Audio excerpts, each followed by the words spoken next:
Assalamu alaikum.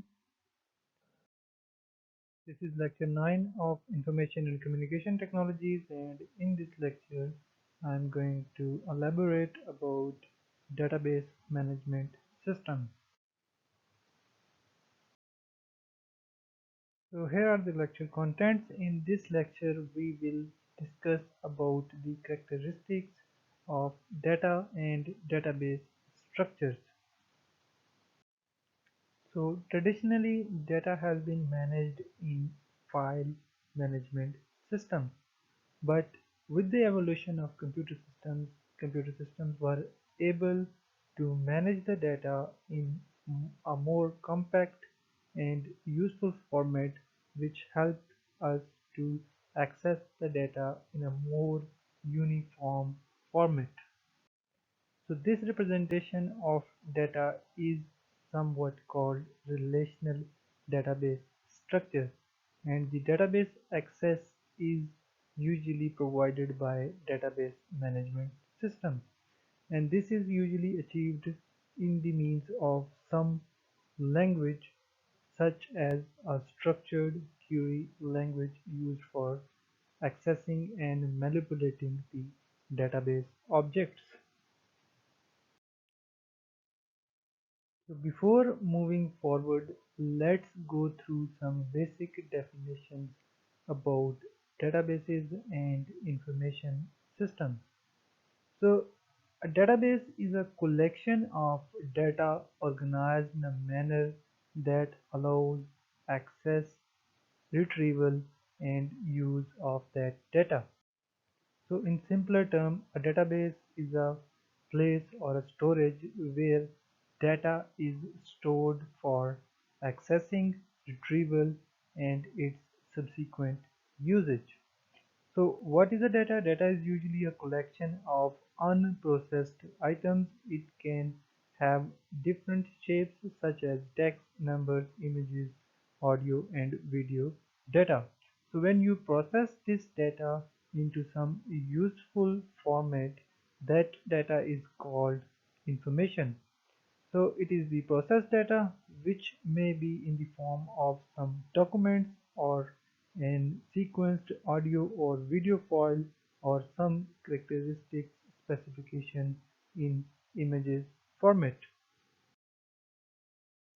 So often in the computer systems we are more concerned about the information rather than the raw data. Therefore we have to pre-process the data to transfer it in some form of useful information.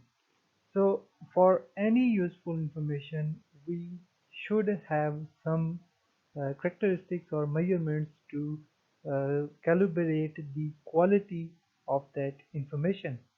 Therefore, these are some quality constraints that are applicable to uh, to quantify valuable information. So our first quality attribute is the accuracy of the information. So in this quality attribute, we would like to have that our data or information is error free, and inaccurate information often leads us to incorrect decision in our computer systems or in more general in the information system. Secondly, we will also like to have such information which also is verifiable by some source. So we must have a mechanism in way we can justify that the collected information is correct or incorrect. So more often than not, data is also associated with the time. So we must have the quality attribute to measure its validity, that for how long the data is valid. Therefore, we must have the timely information associated with the age that suits its usage. So once we have these basic attributes, we would like to have this information presented in an organized format. So an organized information is arranged to suit the needs and the requirements of the decision maker. So this may be some representation of data in a useful tabular format so that the decision is based on the attributes of that specific tabular data. So information must also be accessible. That means it should be available when the decision maker needs it. Having to wait for the information may delay an important decision. And quite often we also want to extract some useful information from the data. So our information must be useful. That means it should have some meaning to the person who receives it. So most information is important to only certain people or groups of people. And finally, we must do a cost-effective uh, method, or we must implement some mechanism that should give a more value than its cost associated with it. So once we put these quality attributes on the data, our information will be more valid, organized, accessible, and useful to our users. So once you have collected a large amount of data from different sources, you would like to have an organized representation of data into the computer systems. And one of the possible ways to manage your data is by using the database systems. So you will employ a database to store a relevant information about a particular phenomena, such as for university management system, you would like to store information about the students in a database. So a database is a collection of related items. Often it is a large collection of data. So database is responsible to organize the data, and therefore it becomes a data storage system. Collection is usually arranged in a structure, and the structure organizes and describes the data that how two items are collected in the database system and how these are interrelated with each other. So the database is often complemented with some helper documents such as a form to access and feed the data to the database system and to generate reports from the database system to make some useful decisions. So database is often accompanied by a database management system, which is responsible for managing the database. So database is a collection of related data or facts arranged in a specific structure. On the other hand, the database management system is a software tool that allows people to store, access, and process data or facts into useful information. So data is the storage of our so database is the storage of our data, and the database management system is a tool to manipulate that database. So databases can be organized in multiple structures, and one of the structure is described here, which includes fields, records, and tables. So fields is usually one attribute of an entity which you want to represent in your database system. So a field usually holds an individual piece of data, and these are named descriptively, often called a column in your table. So for example, you can have a phone book example, and a name represent one field, address represents the second field, email, phone number respectively represent third and fourth fields. So fields may contain no data, that means it may be sometime as used as null value. So when you have collection of fields, you refer it as records. So one full set of fields, often called a row, is called a record. For example, in the previous example of the phone book, we may have some data in each field such as the name of Smith, Joe, and the address is given by some street, and the email and phone number given by some value, is referred as one record. So database usually has many or unlimited records. Similarly, one complete collection of the record is called a table, and a database may have thousands of tables.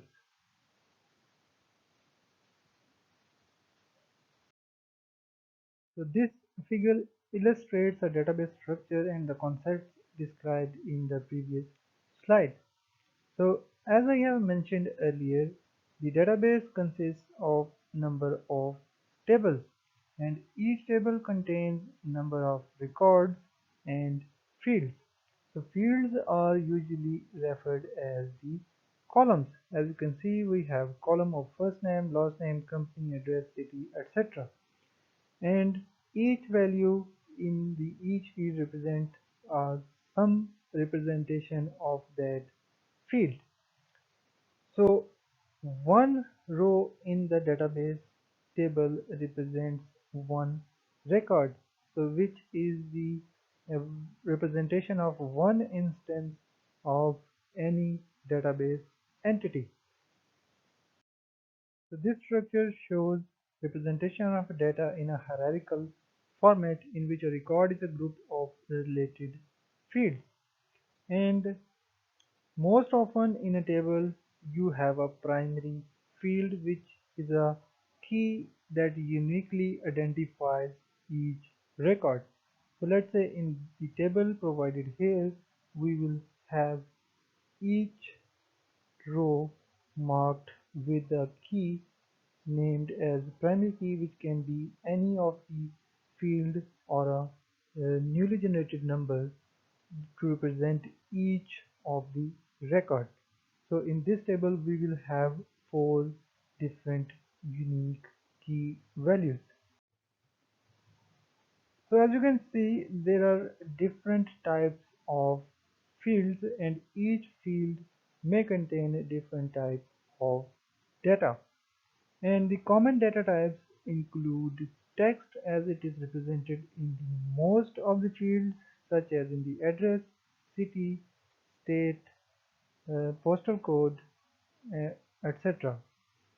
And the data can contain a numerical value, an auto number, or a currency format, or date as represented here, some memo, some yes or no values, a hyperlink, an object, or an attachment. Whenever you capture the data from some real entities or fields, you often validate the data with some predefined rules before storing it to the database system. So this is often done by some validation rules. So validation compares the data with a set of rules or values to find out if the data is correct. For example, if you want to access the name, you would like to have that these names are in alphabet.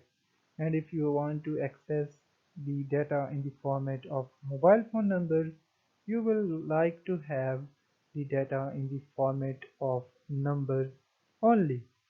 So there are different validation or set of rules that can be employed to check the integrity and validation of the data. So the simple check can be the alphanumeric check, which checks that the only entered values in the database fields are either alphabets or numbers. That means no special character is presented in the input. You can employ a range check to check that whether your value is in the specified range, such as if you want to access the age, you would like to have the age is a positive number and it is not greater than 120.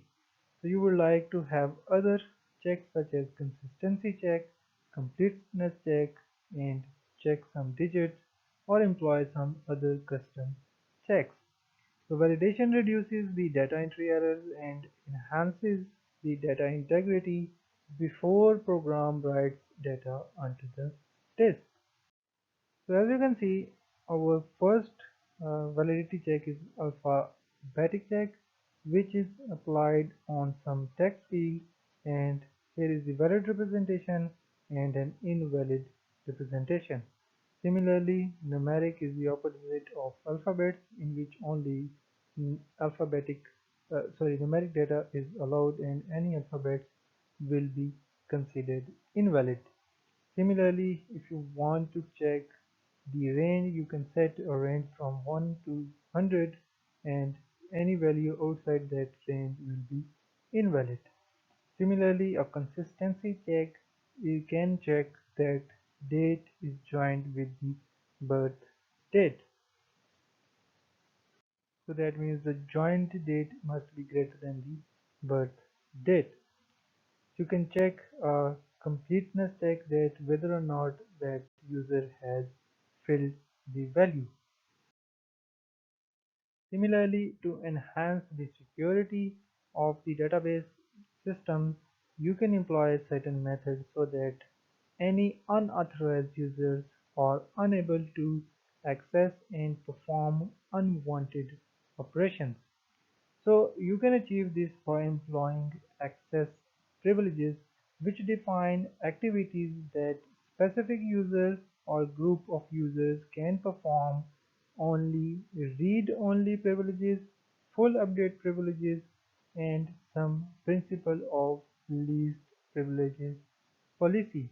So for example, if you set some users to only read-only privileges, your user will only be able to view the data, but they will not be able to change it. Similarly, if you provide full update privileges, users can view and change the data as well. So quite often than not, you will employ a principle of least privilege policy, which forces the user's access privileges to a limited to a lowest level necessary to perform a required task. So to achieve these validations and security mechanisms, you must have a database management system which provides means to ensure that only authorized users access data at limited time. So this leads us to the definition and the possibilities that a database management system can have. So database management system, as mentioned earlier, is a software or a tool which is capable to manage and add new data, users, and privileges. So database software is often called a database management system, and it allows users to create and manage computerized databases. So it also allows users to maintain the data, sort and retrieve the data, create forms and reports from the data. Database maintenance, or the second term, the database maintaining the data, refers to the procedures that keep the data current, such as adding the records, modifying the records, and deleting the records.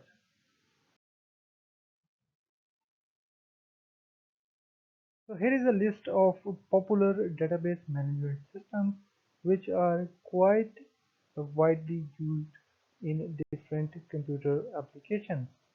So you will often encounter with Microsoft database, which is Microsoft Access database, which is complemented with the Office products. So it can be used on personal computers, servers, and mobile phones. Another common application or the popular database is the MySQL server, which is originated by MySQL AD servers, and which is also for personal and server user. Another variant of MySQL is the uh, distribution from the Microsoft Corporation named as SQL Server, and it is also widely used on servers and personal computers. So SQL servers have different editions compatible to different devices. So as described earlier, databases consist of multiple tables. So this number can be 1,000 tables or even in some cases millions of tables depending upon the nature of the data. So tables are related by common fields, which is called a relation or a join, which connects two tables to form a single relational table. So it can help to organize the data in a more compact and usable format. So relational databases are the most common form of database. That does not mean that there are no other forms of database management systems. So it basically depends on the need and the expediency of the your development team, that which type of database you are comfortable with to use in your application. So the common form is the relational database, in which you have tables and there is a connection between the tables. So relational database maintain the data in a easier than a flat file system, and there is a no wasted disk space.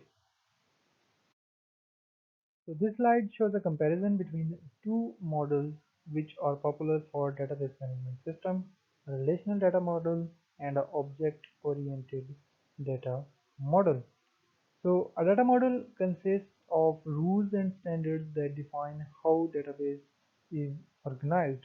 Such as in a relational database, the rules define how tables are laid out and how the interconnection between tables is formed. Similarly, the data models define how users view the organization of the data.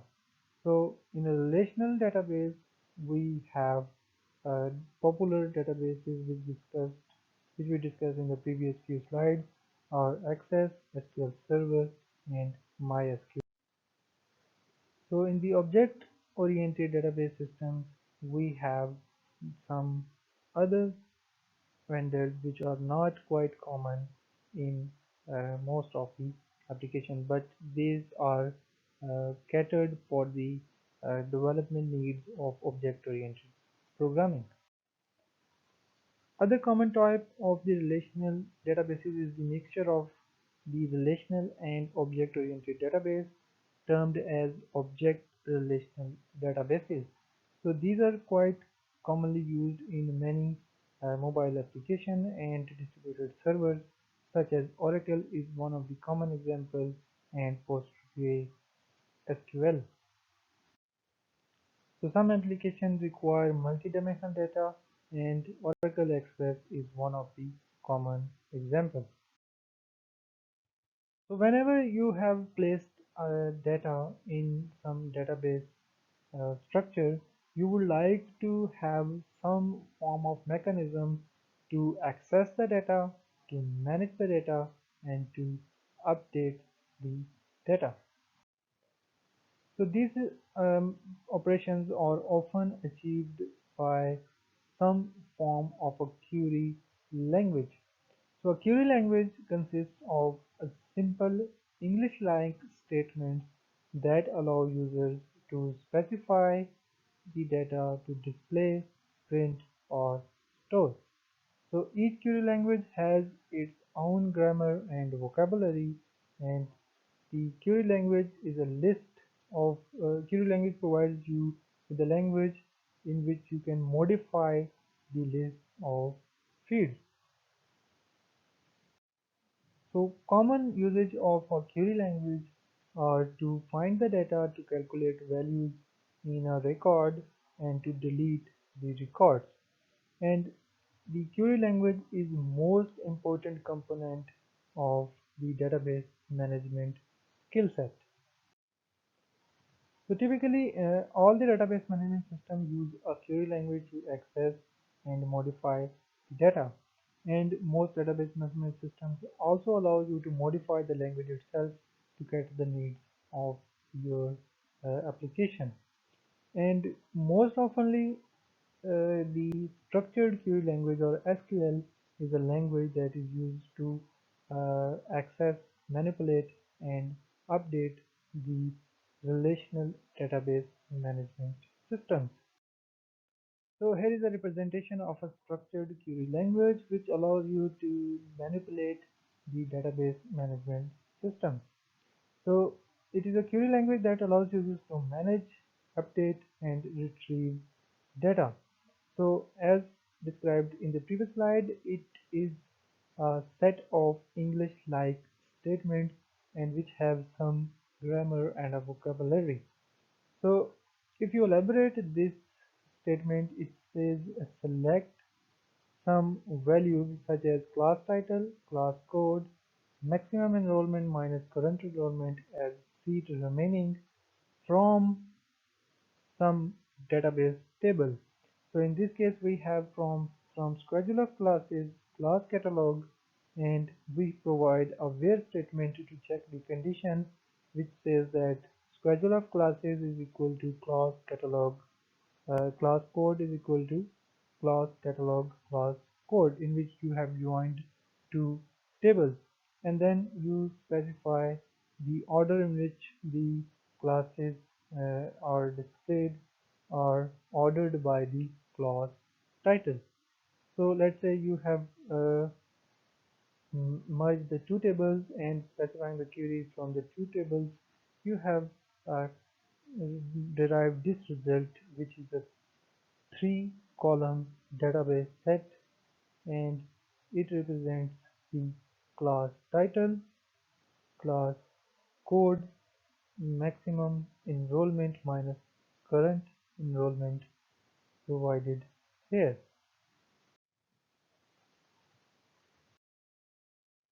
So in terms of storage, a database system may be classified into multiple classes.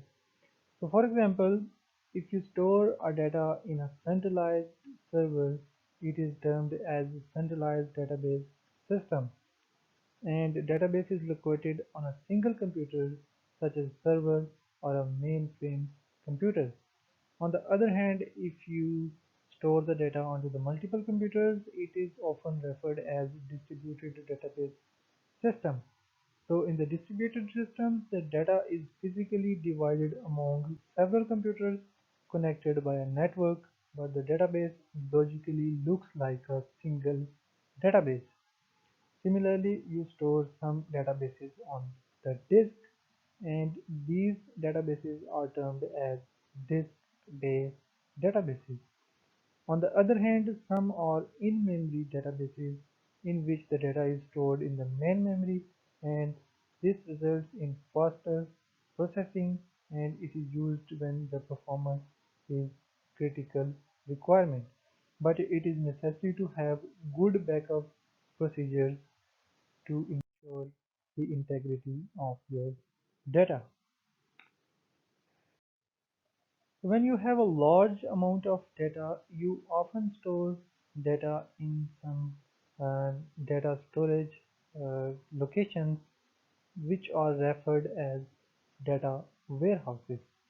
A data warehouse is a huge database that stores and manages the data required to analyze historical and current transactions.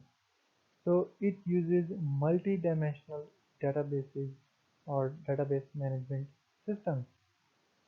These are quick and efficient way to access the large amount of data because all of the data collections are stored in a singular data warehouse.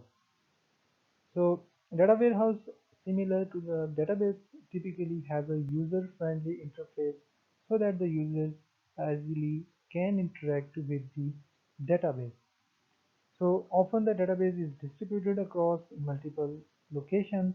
So database is distributed database exists in many separate locations throughout the network or even in the on the internet. So data is accessible through a single server. The data location is transparent to the user who usually is unaware that the data is stored in multiple servers. So a data warehouse often uses a process called the data mining to find patterns and relationships among the data. So data mart is a smaller version of a data warehouse. So the database management systems were evolved to expedite the processing power of file processing systems. So in the file processing system, it is difficult to manage the data. On the other hand, the database management system provide you a hierarchical representation of data so that it is easy for you to manage and access the data. So if you use a file processing system in which you have multiple departments in an organization and each department has its own set of files, so which is quite burdensome. So the file processing system has been used for many years and it has the problem of data redundancy as the same files are stored in multiple locations and even same information is recorded in multiple files. So therefore, it is difficult for individuals to access the updated information because the user has to manage the record that where he finally updated the information. So file processing system lack the accessibility because the data is isolated and stored on the separate file, therefore it is difficult to access. So the database systems are designed to overcome the file processing system problem.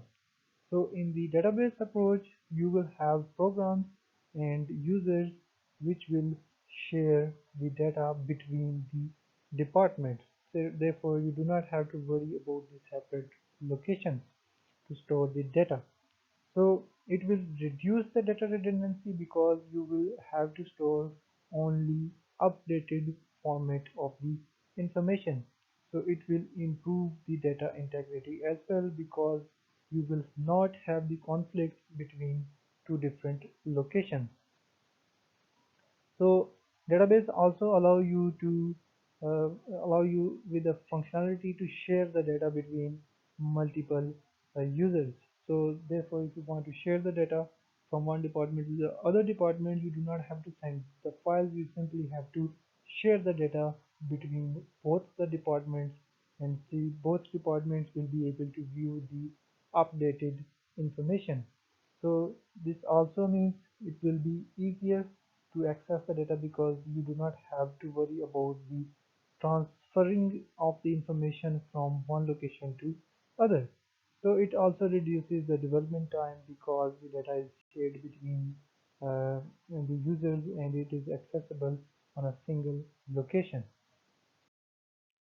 So these are the some insights about the database management system. If you want to learn more about the concepts discussed in this lecture, you can go through the recommended books and you can ask me any questions. Thank you very much.